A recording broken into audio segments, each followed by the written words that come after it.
রবকে খুশি করার ইচ্ছা কার কার আছে একবার হাত তুলেন। মাশাআল্লাহ, রবকে খুশি করা একদম সহজ। সুবহানাল্লাহ তো বলে না। আমার আওয়াজ মনে হয় আপনারা শুনতে পাচ্ছেন না, শুনলে একটু বলেন না সুবহানাল্লাহ। রবকে খুশি করা একদম সহজ, কারণ আমাদের রব আমাদের জন্য দয়াকে উন্মুক্ত করেছেন, সাজাকে নয়। এবার আসেন হাদিস শরীফটা শুনলে আপনারা বুঝতে পারবেন। মনোযোগ মনোযোগ। আল্লাহ পাকের কাছে 100 ভাগ রহমত আছে। কয় ভাগ? এই 100 ভাগ রহমতকে আল্লাহ 2 ভাগ করেছেন, 99 ভাগ একটা, 1 ভাগ একটা। এই 1 ভাগ রহমতকে আল্লাহ সমস্ত সৃষ্টির কাছে বিতরণ করে দিলেন। এই 1 ভাগ রহমতের কারণে মায়া সৃষ্টি, এই 1 ভাগ রহমতের কারণে আবেগ সৃষ্টি, এই 1 ভাগ রহমত থেকে মহাব্বত সৃষ্টি, এই 1 ভাগ রহমত থেকে ভালোবাসা সৃষ্টি। আর সে ভালোবাসাটা কেমন দেখেন, সন্তান ডেলিভারি হবে, এই ব্যথাটা সহ্য করতে গিয়ে অনেক মা ডেলিভারি করতে গিয়ে মারা যায়, সেটা মা জানে। আমি সন্তান পেটে রাখলে 10 মাস আমি ভালো করে খেতে পারবো না, ঘুমাইতে পারবো না, সেটা মা জানে। তারপরও সন্তান পেটে নেওয়ার জন্য মা দ্বিধাবোধ করে না, দ্বিমত পোষণ করে না। ডেলিভারির সময় মা মারা যাওয়ার সম্ভাবনা 80% সেটা মা জানে, ব্যথা সহ্য করার মতো না সেটা মা জানে। তারপরও মা হাসি মুখে সন্তান পেটে নিচ্ছে, ডেলিভারির জন্য প্রস্তুতি নিচ্ছে। এবার মাকে জিজ্ঞেস করলাম, মা তুমি না সেই মা সামান্য একটা সুইয়ের ব্যথার জন্য তুমি চিৎকার করে উঠেছিলা? তুমি না সেই মা সামান্য একটা তেলাপোকা দেখলে লাভ দিতা? তুমি না সেই মা টিকটিকি দেখলে এই দিক থেকে ওদিকে দৌড় দিতা? তুমি না সেই মা অন্ধকারে তুমি বসতে পারতা না ভয়ের জন্য, আজকে তুমি নিজের জানের রিস্ক নিয়ে নিলা? তখন মা উত্তর দেয়, সন্তানের চেহারাটা এক নজর দেখার জন্য, সন্তানের চেহারাটা এক নজর দেখার জন্য।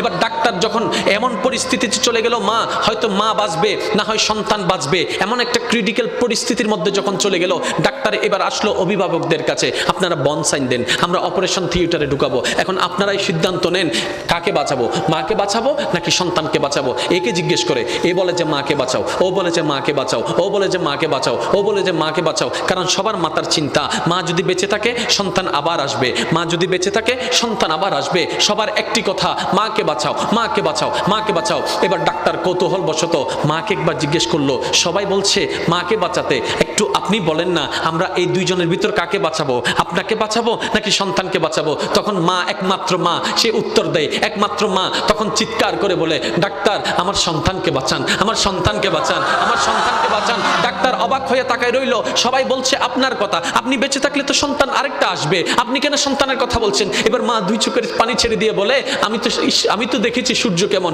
আমার সন্তান তো এখনো দেখেনি। আমি তো চাঁদকে দেখেছি, আমার মা সন্তান তো চাঁদকে দেখেনি। আমি তো খাবার খেয়েছি, আমার সন্তান তো এখনো খাবার খায়নি। আমি তো দুনিয়া দেখেছি, তারা তো এখনো দুনিয়া দেখেনি। আমি তো এগুলা দেখেছি, তারা তো সেগুলা দেখেনি। আমি তো এগুলা দেখেছি, তারা তো ওগুলা দেখেনি। আমি তো এগুলা খেয়েছি, তারা ওগুলা খায়নি। আমি দুনিয়া দেখেছি, আমার সন্তান এখনো দুনিয়া দেখেনি। ডাক্তার আমার আর দুনিয়া দেখার দরকার নাই, আমার সন্তানকে দুনিয়া দেখার ব্যবস্থা করে দেন, আমার সন্তানকে দুনিয়া দেখার ব্যবস্থা করে দেন।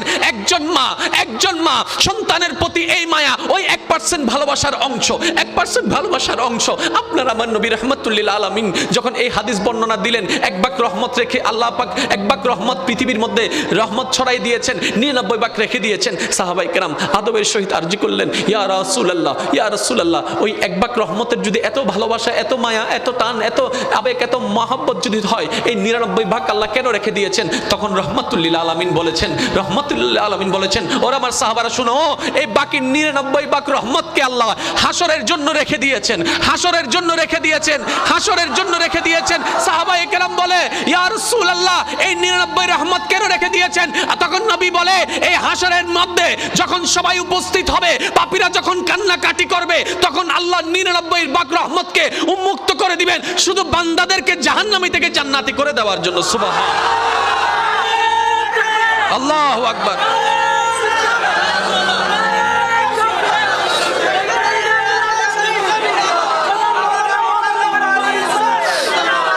উচ্চ আওয়াজ একবার বলেন না সুবহানাল্লাহ। আপনার জন্য 99 ভাগ রহমত অপেক্ষা করছে। আর একটু জোরে।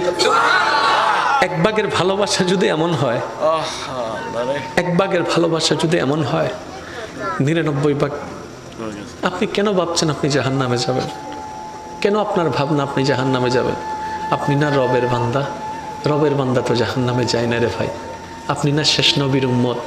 শেষ নবীর উম্মত কেমনে জাহান্নামে যায়? কিছু কাজ করেন না, অনেক তো হলো, অনেক তো দুনিয়া করলেন, অনেক তো দুনিয়াকে অর্জন করলেন। এই দুনিয়া না একদিন লাথি মেরে দিবে, এই দুনিয়া না পিঠের পিছনে একদিন ছুরি মেরে দিবে। করলাম তো অনেক দিন, কী লাভ হলো? অতীতে যারা করেছে কী লাভ হয়েছে? আসেন না একবার রবের দিকে, আসেন না একবার নবীর দিকে, দেখবেন আপনার দুনিয়াও অর্জন হয়ে যাবে, পরকালও সজ্জিত হয়ে যাবে। আমরা এই বুঝগুলা বুঝি না বলে অর্জনও করি, লাথিও খাই। জাস্ট একটা উদাহরণ দিচ্ছি আপনাদেরকে। বাবা সম্পত্তি উপার্জন করে কার জন্য? সন্তানের জন্য। একদিন কিন্তু এই সন্তানেই বাবার উপর জম হয়ে যায়। কেমন? এই সন্তান পড়ালেখা করেছে বাবার টাকায়। এমন হাজারো বাবা মা আছে, একটা ওষুধ কেনার জন্য সন্তানের দিকে তাকাই থাকতে হয়, সন্তানে কখন টাকা দিবে ওষুধটা সে কিনতে পারবে।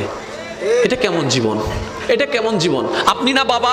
বলে যে হ্যাঁ। তাহলে সন্তান থেকে নিচ্ছেন কেন? বলে যে আমি তো এখন কামাই না।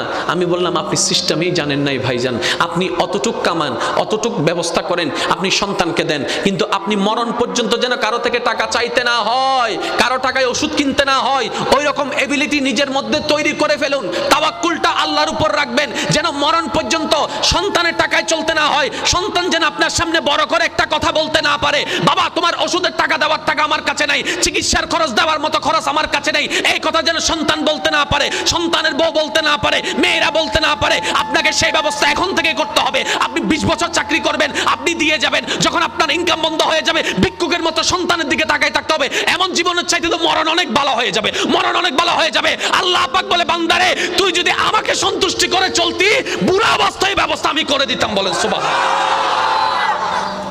আফসোস হাজার দেখছি আমি, হাজার। এবার আসেন বাস্তব কথা বলি। টাকা যার পাওয়ার তার। কথা বলছেন না কেন? টাকা যার।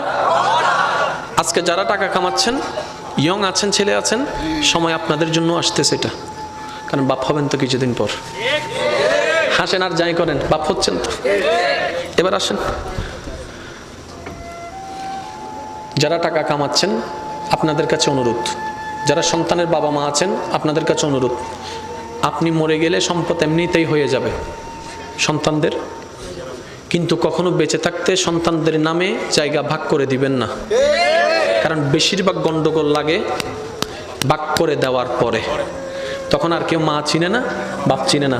অন্তত এই মানুষগুলা সম্পদ পাওয়ার লোভে হলো মার সেবাটা করবে, বাবার সেবাটা করবে, বউটাও একটু মান্য করবে, ছেলেটাও একটু মান্য করবে, কারণ না হয় সম্পদের ভাগ চলে যাবে। কিন্তু আপনি কি করবেন? গোপনে গোপনে সন্তানের নামে সে জমিন, সে দলিল আপনি বরাদ্দ করে দিবেন। আমার বড় ছেলে, মেজে ছেলে, ছোট ছেলে, মেয়ে সবার নামে আপনি বরাদ্দ করে দিবেন। ইসলামী শরীয়তের নিয়মে আপনি বরাদ্দ করে দিবেন, কেউ জানবে না। দলিলে লেখা থাকবে এই দলিল আমি বুড়া, আমার বুড়ি মারা যাওয়ার পরে বাস্তবায়ন হবে। তারপরে দেখবেন যে পূজা পূজা করবে আমা, ঠিক না বে ঠিক? অনেকের কষ্ট লাগছে, আর আমি কারো দাবদারি না, কারণ আমি ওয়াইজ দিয়ে চলি না। আল্লাহ আমাদেরকে চলার সাম্রাজ্য দান করেছেন। দাওয়াত দিয়ে গেলাম আলামিন বাড়ি, একটু ঘুরে আসবেন, শুধু একটু ঘুরে আসবেন, যে তখন হইব তো মোকারম বাড়ি, তার তো দিন আছে রে তিবেতনার ভিক্ষা করেন না হরে, কারণ ভিক্ষা করি একমাত্র মৌলার দরবারত মানসুর হাসান। এবার আসেন একটু খেয়াল করেন, 100 ভাগের রহমত 1 ভাগ আল্লাহ দিয়ে দিলেন, 99 ভাগ রেখে দিলেন আপনাকে আমাকে বাঁচানোর জন্য। কথা বলেন ঠিক কিনা? এবার সেই আল্লাহর রহমত থেকে আল্লাহ কি বলছেন? লা তাকনাতু মির রাহমাতিল্লাহ, আমার রহমত থেকে কখনো তোমরা নিরাশ হয়ো না। এবার টোটাল বিষয়টাকে আমি একটু গোছাই নিচ্ছি। কালকে কবরে যেতে হবে, বলেন না? পরশু হাসর উঠতে হবে, তারপরে আল্লাহর বিচারের কাঠগড়ায় দাঁড়াইতে হবে। কি নিয়ে যাচ্ছেন? কোনো কিছু নাই। কি দিবেন আল্লাহকে? দেওয়ার মতো কিছু নাই। কি আছে দেওয়ার মতো? হিংসা আছে, অহংকার আছে, দুশমনি আছে, অন্যের জায়গা লুণ্ঠন করা আছে, অন্যের ভাগ নেওয়া আছে, অন্যের সম্পদ মেরে খাওয়া আছে, কারো মনে অন্যায়ভাবে কষ্ট দেওয়া আছে। এগুলা ছাড়া তো আল্লাহকে দেওয়ার মতো কোনো কিছু, তো বাঁচার তো কোনো উপায় নাই। আল্লাহ যে আপনাকে কতটুকু ভালোবাসে ভাইয়েরা বোনেরা, আপনারা যদি বিশ্বাস করেন না, এটা যদি একবার বুঝতে পারেন যে আপনার রব আপনাকে কতটুকু ভালোবাসে, আপনার আর দুনিয়া ভালোবাসতে ইচ্ছা করবে না। তখন ইচ্ছা করবে মন প্রাণ উজাড় করে আপন রবকে ভালোবাসার জন্য। বলেন না সুবহান? আর একটু জোরে বলেন। এবার মনোযোগ আছে তো সবার? শেষ করে দিই, ফিসনের গুণ হতে শেষ করে দিই। ভালো আমি কিন্তু আন্দানো দেখি রে ভাই, ফিসুতে মানুষ হদ্দরি আত্মরণ চাই, ও আল্লাহ রে, দুগুণ। সাই ফিজনের ভাই একবার হনছে মারহাবা, ইতারা ফিজনের ভাই ফানলার ইতারা হই দি আরবার হন মারহাবা, সুবহানাল্লাহ একবার হন। আওয়াজ উনি বুঝা যাতে মানুষ সময়ই মানুষ সময়ই সাই যদুন আল্লাহর বান্দানে বসুন বেগুন একবার চিল্লে হনছে মারহাবা। মাশাআল্লাহ, সিডেঙ্গা মানুষ তো, বিরিয়ানির আওয়াজ, বিরিয়ানি হেভি বিরিয়ানি। আচ্ছা একখানা খেয়াল করেন, কিরে এবারে সিপ থেকে লাগবো, এবারে টমেটো না। আচ্ছা এখন একটু খেয়াল করেন, আল্লাহর প্রেমিক বান্দাগণ, মনের কান প্রস্তুত, মনের কান প্রস্তুত। এবার শোনেন একটা হাদিস শরীফ। কি হাদিস শরীফ? যারা জীবনকে সাজাতে চান, যারা জীবনকে গোছাতে চান, আপনাদের জন্য এই হাদিসটা সবাই একটু খেয়াল করবেন। কি করলে জীবনে লাভ পাবেন, কি করলে জীবনে ক্ষতি পাবেন জানার দরকার, জানার দরকার। আর ইসলাম সবচাইতে সহজ, ইসলাম সবচাইতে সহজ। একটু খেয়াল করবেন, আপনারা জানেন মূসা নবী, আল্লাহ পাক এমন দান করেছেন মূসা নবীকে, আল্লাহ কথা বলার সুযোগ দান করেছেন, সুবহানাল্লাহ। তাই বলা হয় মূসা কালিমুল্লাহ, মূসা মূসা মূসা নবী আল্লাহর সাথে যখনই কথা বলতেন, তুর পাহাড়ে গিয়ে আল্লাহর সাথে কথা বলতেন।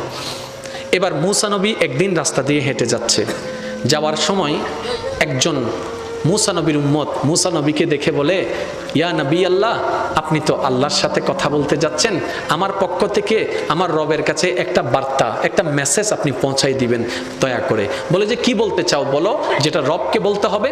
তখন ওই ব্যক্তিটা বললেন, হে মূসা নবী, আপনি রবকে বলবেন, আল্লাহ যতটুক আমাকে সম্পদ দান করেছে, এই সম্পদ আমি আর লোড নিতে পাচ্ছি না, আমার চাওয়ার তুলনায়, স্বপ্নের তুলনায় সম্পদ অনেক বেশি বেড়ে গিয়েছে, আমি আর সম্পদ চাই না, আমাকে যেন সম্পদ একটু কমাই দেয়, আমাকে যেন সম্পদ একটু কমাই দেয়। আল্লাহকে বলবেন আমাকে যেন সম্পদ একটু কমাই দেয়।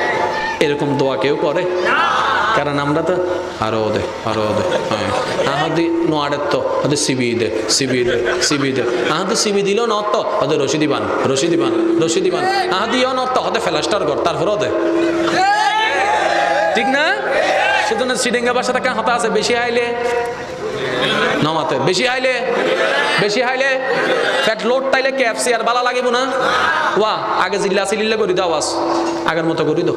এবার একটু খেয়াল করেন, ওই বান্দা ফরিয়াদ জানালেন কি মূসা নবীর কাছে, আল্লাহর কাছে, মূসা নবীর মাধ্যমে, যে আমাকে যেন সম্পদ আর না দেয়, যতটুকু দিয়েছে এতটুকু আমার পক্ষে লোড করা সম্ভব না, আমাকে যেন সম্পদ আর না দেয়, এটা যেন কমিয়ে দেয়।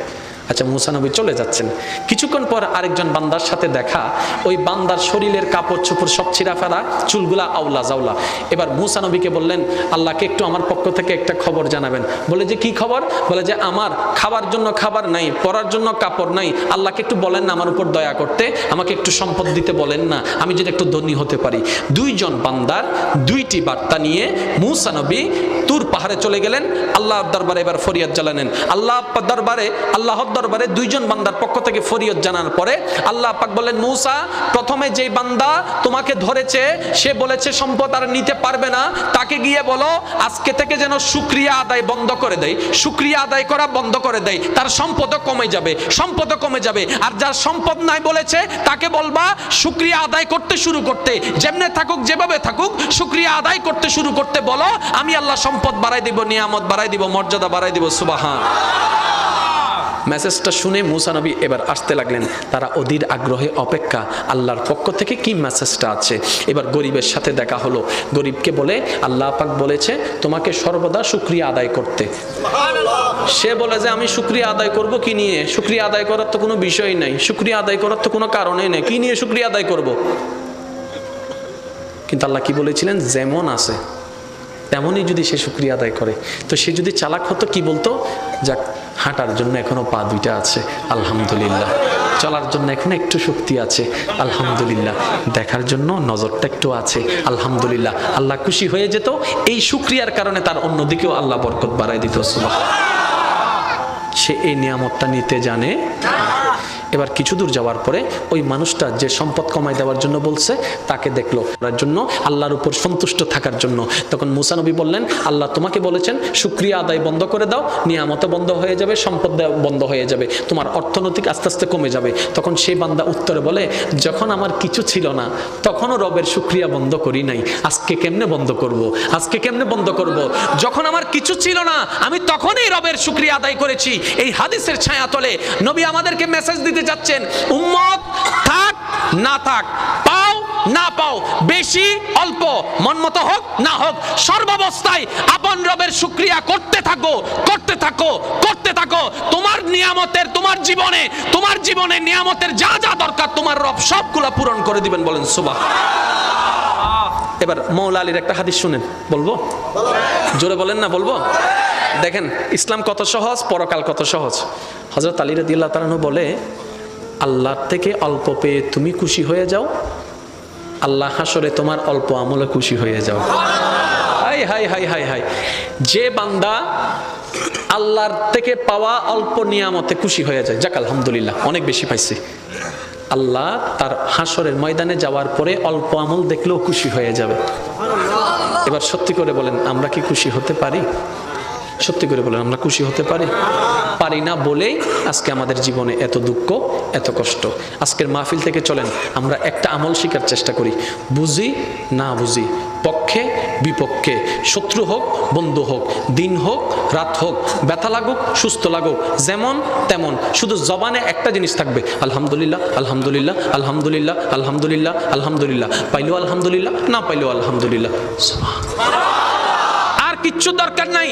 আপনি যে ডিপ্রেশনের ওষুধ খুঁজছেন, আপনি যে মন খারাপের ওষুধ খুঁজছেন, কই ফার্মেসিতে পাবেন না, কিন্তু রবের কাছে চলে যান, ওইখানে পাবেন। রব বলবে তোর মন খারাপ হয়েছে, তোর ডিপ্রেশন হচ্ছে, কোথায়? তোর অশান্তি মনে। আর সেই মনের খাবার হচ্ছে, রিজিক হচ্ছে আলা বিযিক্রিল্লাহ তাতমাইন্নুল কুলুব।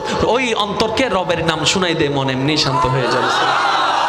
এখানে অনেক আমার যুবক যুবতী বোনেরা আছেন, ভাইয়েরা আছেন, আপনারা একটু খেয়াল করবেন, অনেক সময় মন খারাপ হয়ে যায় না? বলেন না, অনেক সময় মন খারাপ হয় না? মন খারাপ হলে জানে কি শুনেন? হাই, অনেক সময় মন খারাপ হলে আমরা গান শুনে মন ভালো করার চেষ্টা করি। এটা কি চালাকি না বোকামি? আপনি নিজে একটু বিবেচনা করে দেখবেন। কারণ গান আপনাকে আমাকে সর্বদা অতীতের দিকে নিয়ে যায়। আর আমাদের অতীতে সুখ বেশি না দুঃখ বেশি? সেজন্যই তো আপনি অতীত নিয়ে কত কাঁদেন, ঠিক না? অতীতে দুঃখ বেশি, তো গান শুনে আবার দেখি অতীতের দিকে ফিরে চলে যাচ্ছেন। আমি বলি বোন, আমি বলি ভাই, মনটা যদি বেশি খারাপ হয়, অনেক কিছু তো ট্রাই করেছেন, সাময়িক কিছুটা শান্তি পান, আবার সে আগে ডিপ্রেশনে চলে যাচ্ছেন, মন খারাপ, এটাও ভাল লাগে না, সেটাও ভাল লাগে না, কফিও ভাল লাগে না, চাও ভাল লাগে না, কোনো কিছু ভাল লাগে না। আমি বলি ভাই একটা কাজ করেন, আমি বলি বোন একটা কাজ করেন, সব কিছু বাদ দিয়ে যাই নামাজটা একটু বিছাই নেন, বিছাই নিয়ে চোখটা বন্ধ করেন, বন্ধ করে দাঁড়ায় থেকে ডাইরেক্ট সিজদায় চলে যান। কিচ্ছু পড়ার দরকার নাই, অজু বানানোর দরকার নাই, শুধু এতটুক মাথাটা ঝুকান আর মনে মনে বলেন, আমি আমার রবের দরবারে ঝুঁকে গেলাম, আমি আমার রবের দরবারে ঝুঁকে গেলাম, আমার মাথাটা রবের দরবারে ঝুঁকাই দিলাম। কিচ্ছু পড়ার দরকার নাই ভাই, কিচ্ছু পড়ার দরকার নাই বোন, আপনি শুধু চোখটা বন্ধ করে সিজদার মধ্যে পড়ে থাকুন। আপনার রব তাকায় আছে, আপনার এই ব্যস্ত মন, আপনার এই অশান্তি মন, আপনার এই ব্যথাতি মন, আপনার এই ব্যথিত মন, আপনার রব তাকায় আছে। আপনার রব দেখছে বান্দার মন খারাপ, কিন্তু কারো দিকে যায় নাই, রবের কাছে গিয়েছে, রবের কাছে গিয়েছে। কোন রব? যিনি শান্তিদাতা, যিনি শান্তিদাতা, যিনি সুখদাতা। ওই রবের কাছে যখন শান্তির জন্য আপনি যাবেন, মাথাটা ঝুঁকাবেন, 5টা থেকে 6টা মিনিট থাকেন, আপনি নিজেই বলবেন সিজদা থেকে ওঠার সময় মনটা কেমন জানি ফ্রেশ ফ্রেশ লাগতেছে। কখনো মন খারাপ হলে করে দেখবেন, নগদ প্রমাণ পাবেন। হদন মন খারাপ হলে অন্ধ জায়গায় রে আহাদি বদ্দা ক্যাঙ্গর অদ্দে, ওদের টেনশন কি কি আহদি বানান নেওয়ালা নেবো, তোর কি টেনশনের ওষুধ দিই না কি দিলে আবুল বিরিয়া হগ, আবুল বিরিয়া হটি ইয়া আছে না আর যারা আবুল বিরিয়া হয়নি তোরাও কিন্তু এক চালাক আছে, ইতার ইউ রাখতো তো, ঠিক না? অজ্ঞ বিরিরে 4 ভাগে ভাগ করে হয়তো নমা থেকে মানুষ সিগারেট যারা বানিয়েছে তারা কি ওই সিগারেটের ভিতর কোনো ওষুধ দিয়েছে?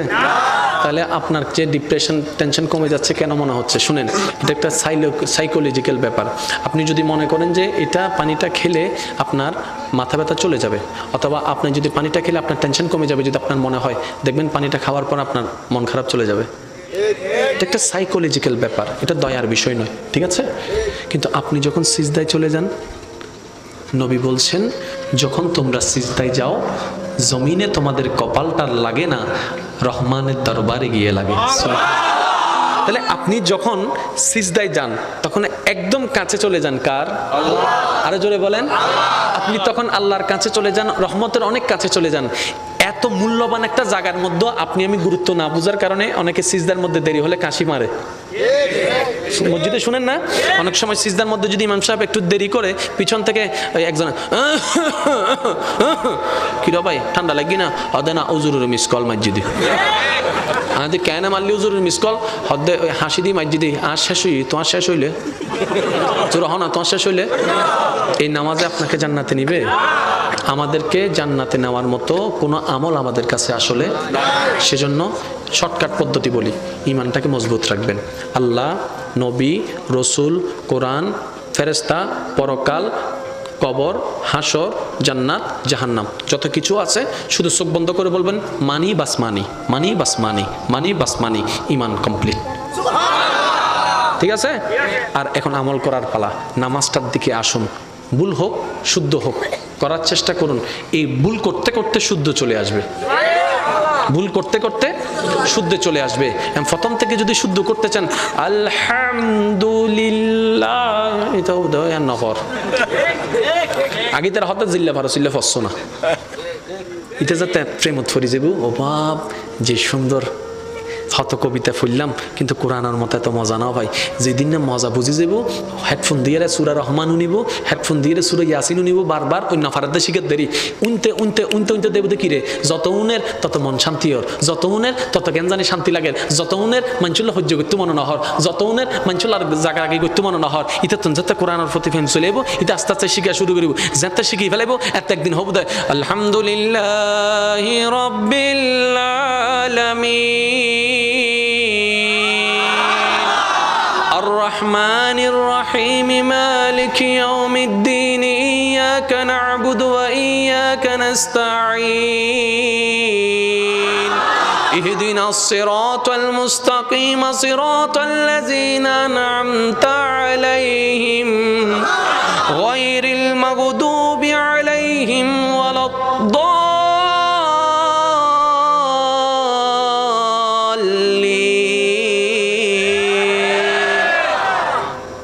একদিনে তো নব নমাতে আমি মসজিদ কলর হইম দাও ভাই, সবসময় আজান অননুদ্দুন, মাঝে মধ্যে গুরু গুরু হওয়া তাইলে অন্য একখানা সুযোগ দিয়ে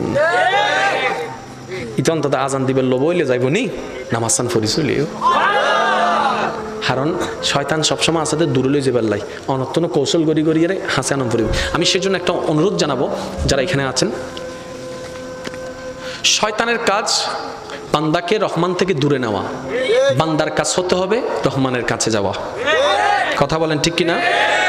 সেজন্য আমি আমার যুবক যুবতী ভাই বোনদের কাছে একটা অনুরোধ জানাই, শয়তানের ফাঁদ কি কি একটা লিস্টি করেন, কি কিভাবে শয়তান আপনাকে ফাঁদে ফেলে, কি কি কর্ম দিয়ে, যেমন হিংসা, অহংকার, এগুলা দিয়ে একটা লিস্টি করেন।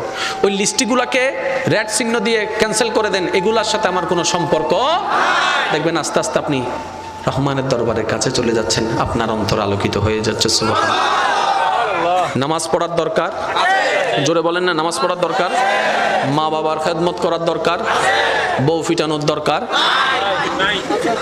আশা হয়ে দিব হুন্নরে বিয়ে নাও করে দিবে, হদ দেয়, ঠিক না বেঠিক? আরো জোরে হন না। মনে রাখবেন, বউ ফিটালে কিন্তু আল্লাহ আপনারা ফিটাবে। বউ পিটানোর জিনিস নয়, বউ মায়ার জিনিস, মহাব্বতের জিনিস। কিন্তু আপনি মনে করেন ইতির নো ফিটাইলে ফজর হবো না, আজীব ব্যাপার। আচ্ছা এবার উনো জিবে হতা হয়তো আল্লাহ তার ফুটফুটে মাইয়ে দিই, যে বলে বউ না মানলে হয় না, আল্লাহ তাকে একটা ফুটফুট একটা কন্যা সন্তান দিয়েছে, দিনে দিনে আস্তে আস্তে বড় হচ্ছে, স্কুল থেকে কলেজে, কলেজ থেকে আস্তে আস্তে বিয়ের প্রস্তাব আসা শুরু করলো। এবার সেই কলিজার টুকরা মেয়েকে বুকের মধ্যে পাথর চেপে বাবা এখন বিয়ে দিবে। এবার বিয়ের স্টেজ সব হয়ে গেল। বিদায় বেলায় এসে বাবা যখন ওই হাত তুলে দেয় না, মেয়ের হাত তুলে দেয় না অভিভাবক হিসেবে স্বামীর হাতে, যখন তুলে দিচ্ছে তখন বলছে, এই এটা কিন্তু আমার ফুল, খবরদার আমার ফুলের গায়ে যেন একটা টুকাও না লাগে, আমার ফুলের গায়ে যেন একটা টুকাও না লাগে। মেয়ের মা কথাটা শুনছে, শোনার পর আয়সা বলে যে, ও তোমার মেয়ে মেয়ে, আমার বাপের মেয়ে, আমি কিচ্ছু না। কথা বলে না কেন? আর একটু জোরে। স্ত্রীদেরকে কখনো আঘাত দিবেন না। হ্যাঁ, ওরা একটু অবুঝ, ওরা একটু উল্টা বুঝে, হতে পারে, কিন্তু সম্পদ তো আপনার। এটার যত্ন যদি নিতে না জানেন, আপনার সংসারটা ভেঙে যাচ্ছে। আচ্ছা, আপনার না হয় কোনো লাইফ নাই, আপনার স্ত্রীর কোনো লাইফ নাই, সন্তানদের তো লাইফ আছে। তা আপনারা দুইজন যখন ঝগড়া করে ডিভোর্স হয়ে যায়, আলাদা হয়ে যাবেন, আপনারা ভালো থাকবেন, এই সন্তান কার কাছে যাবে? মার কাছে থাকলে বাবা পাবে না, বাবার কাছে গেলে মা পাবে না, তো লাভ কি হচ্ছে? একদিন এই সন্তানদের ভবিষ্যৎ অন্ধকার হয়ে যাবে। তো সেজন্য আমি অনুরোধ করব, এক ছাদের নিচে থাকলে অনেক কিছুই হবে, বুঝে অবুঝে অনেক কিছুই হবে, এত কিছু থাকার দরকার নেই। শুধু একটা হাদিস মনে রাখবেন, স্বামী স্ত্রী যখন এক জায়গায় হয়, কথা বলে, তখন তৃতীয় পক্ষ শয়তান এসে ওখানে ফু মারে, আগুনে একটু বাতাস দেয়। স্বামী স্ত্রী যারা আছেন, এই হাদিসটা যদি মনে রাখেন, সংসারে ঝগড়া কমে যাবে। সেটা কি? শয়তান সবচেয়ে বেশি খুশি হয় কখন জানেন? যখন স্বামী স্ত্রীর ভিতর ঝগড়া লাগাই দিতে পারে, শয়তান বেশি খুশি হয়। তাহলে আপনি যখন হাদিস এটা আজকে থেকে জানছেন, যখন দেখবেন স্বামী বেশি রেগে গেছে, আপনি চুপ করে থাকবেন, রাগ আসলেও রাগ দেখাবেন না, তখন বলবেন যে শয়তানের রাগ তুলছে, কিন্তু আমি দেখাবো না। স্বামীও এই কথা মনে রাখবেন, যখন বেশি রাগ আসবে, বউকে বকা দেওয়ার ইচ্ছা করবে, আপনি দিবেন না, কারণ রাগটা আপনার নয়, শয়তানে আনাচ্ছে। তো শয়তানের জিনিস আপনি নিবেন কেন? 2টা মিনিট চুপ থাকেন, দেখবেন রাগ এমনিতেই চলে যাবে, সংসার শান্তির হয়ে যাবে। সুবহানাল্লাহ। আর একটু জোরে বলেন না সুবহানাল্লাহ। এবার আপনারা বাস্তব প্রমাণ দেখলে বুঝবেন। আদালতের ডিভোর্স আছে না, কম না বেশি? শুধু বেশি না, বহুত বেশি, ঠিক না? যেদিন কেস আছে, সে উজুর কলর হওয়ান কেস আছে, দেখো সবাই নাই নহর, ডাক্তারর, উকিলর, উবের, কোটিপতির তো আরো বেশি আছে।